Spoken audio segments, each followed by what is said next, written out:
নির্বাচনী তফসিল ঘোষণার আগে তিস্তা মহাপরিকল্পনার কাজ শুরুর দাবিতে রংপুর ও লালমনিরহাটে পদযাত্রা, বিক্ষোভ ও স্মারকলিপি প্রদান কর্মসূচি পালন করা হয়েছে। দুপুরে নগরীতে পদযাত্রা করে জেলা প্রশাসকের মাধ্যমে প্রধান উপদেষ্টা বরাবর স্মারকলিপি প্রদান করা হয়।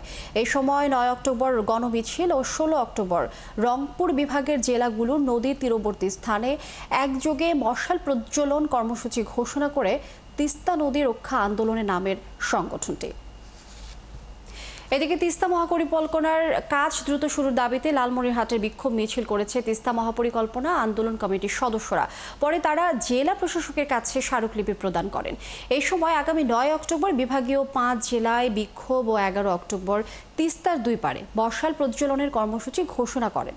দাবি আদায় না হলে আরও কঠোর আন্দোলনের হুঁশিয়ারি দিয়েছেন তারা।